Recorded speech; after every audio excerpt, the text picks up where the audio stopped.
देखिए बच्चों, आज हम कक्षा 9 की गणित में निर्देशांक ज्यामिति की बात करेंगे। निर्देशांक ज्यामिति को कोऑर्डिनेट ज्योमेट्री भी कहते हैं बच्चों। गणित की इस शाखा का विकास फ्रांस के महान गणितज्ञ रैनी देकार्ते ने निर्देशांक ज्यामिति एवं इसके सिद्धांतों का प्रयोग किया। रैनी देकार्ते ने बताया कि किस प्रकार किसी बिंदु की स्थिति को प्रकट किया जाता है तथा दो रेखाओं से किसी बिंदु की स्थिति निश्चित करने की विधि भी बताई। उन्हीं के नाम पर कार्तीय ज्यामिति या निर्देशांक ज्यामिति कहते हैं बच्चों। अब इसके बाद एक शब्द आता है समकोणिक कार्तीय निर्देशांक पद्धति क्या होती है।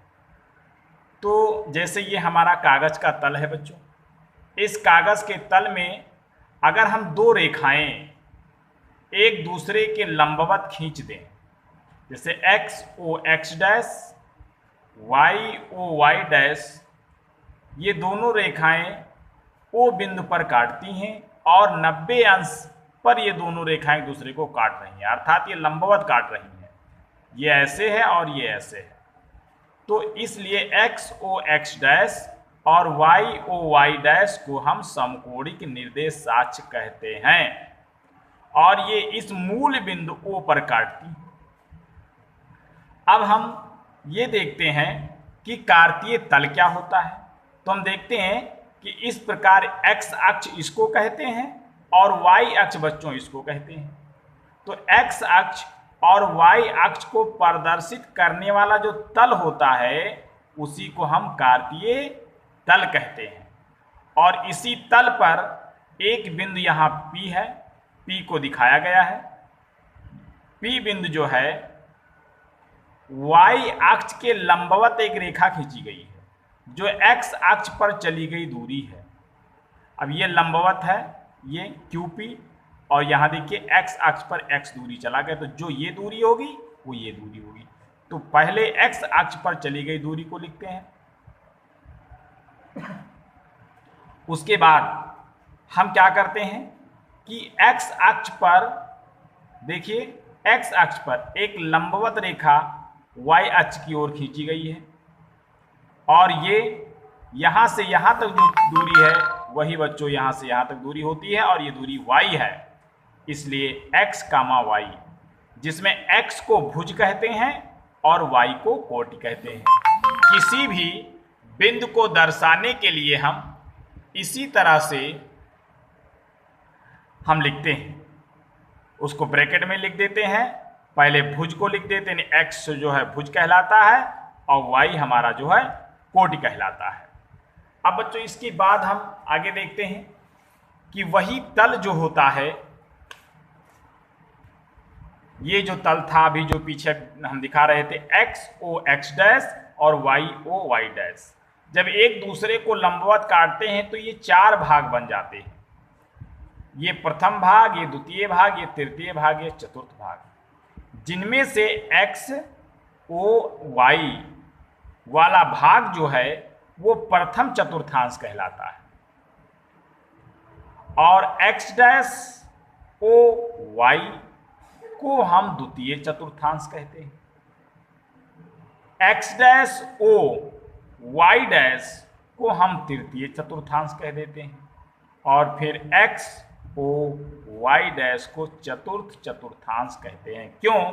क्योंकि ये चतुर्थ भाग होता है। अब बच्चों हम इस पे ये देखते हैं कि जो मूल बिंदु है O, जहां पर ये परस्पर लंबवत काटते हैं उसको मूल बिंदु कहते हैं।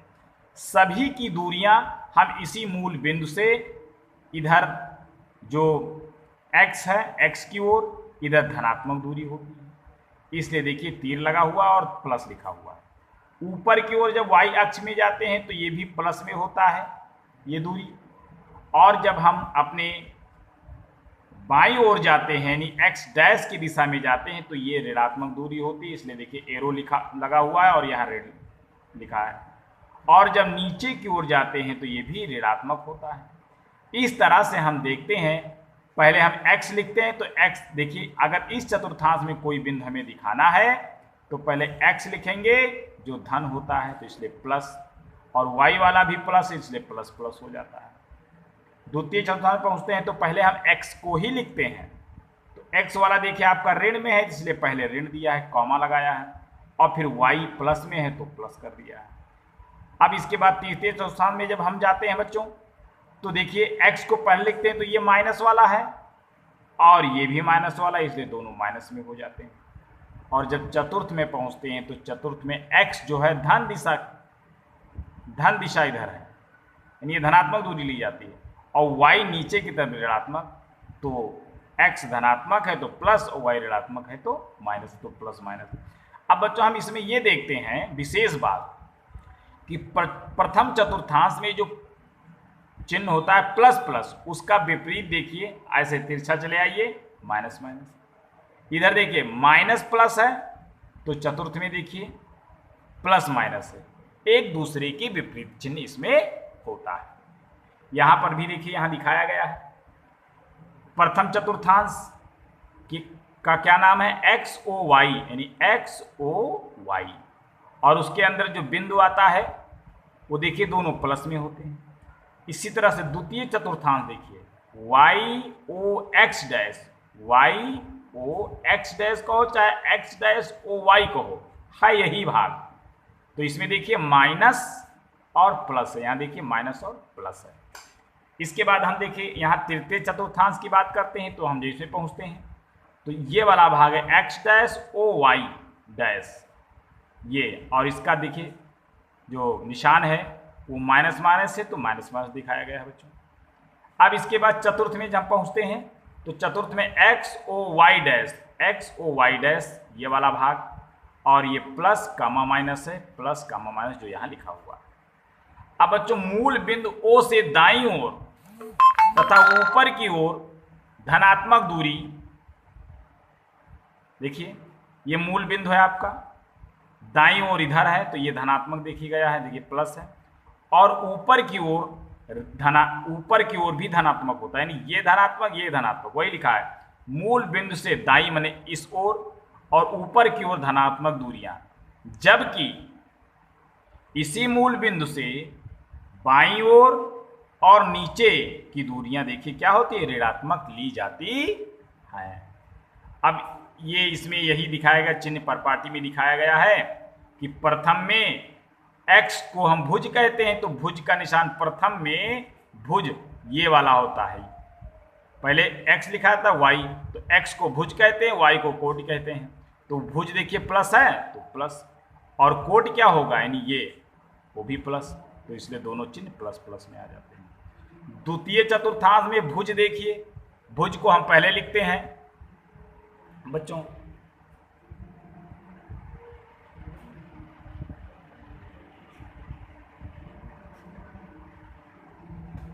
हाँ देखिए बच्चों द्वितीय चतुर्थांश की जब हम बात करते हैं तो द्वितीय चतुर्थांश में जरा देखें x, यानी कि x का जो चिन्ह होगा यानी देखिए माइनस है, ये वाला माइनस, और कोटि का चिन्ह जो है देखिए कोटि का ये चिन्ह देखिए आपका प्लस है। यहाँ देखिए तृतीय चतुर्थांश में दोनों का माइनस है, तो देखिए यहाँ भी माइनस है, यहाँ भी माइनस, और दोनों माइनस माइनस है।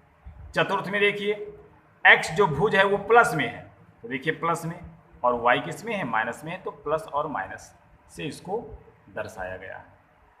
अब इसके बाद बच्चों आगे हम बात करते हैं मूल बिंदु O के निर्देशांक, जो ये जो कट जाता है, यहाँ भी चित्र बना हुआ है देखिए, ये जो कट जाता है यानी कटान बिंदु जो होता है, ये वही चित्र है यहाँ पर।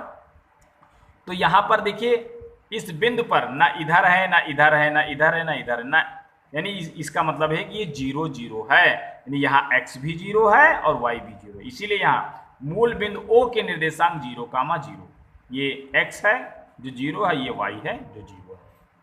तो x अक्ष पर y बराबर 0, देखिए बेटा ये आपका पूरा x अक्ष है, और इस पर मान लीजिए a एक बिंदु है, तो a एक बिंदु है, तो इस पर जरा देखें x पर कुछ दूरी चलते हैं लेकिन y ना ऊपर है ना हम नीचे गए हैं, तो y का मान यहाँ 0 होता है।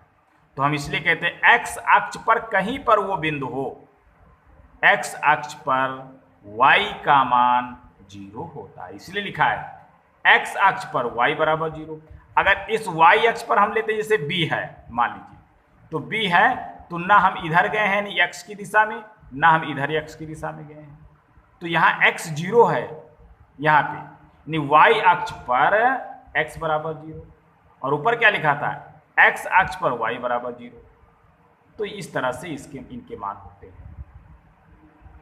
अब इसी के आधार पर हम कुछ बिंदु आपको देंगे और उनको आपको बताना होगा कि जो है वो कार्तीय तल पर उनकी स्थिति क्या है और वो कहाँ स्थित है। ठीक है बच्चों।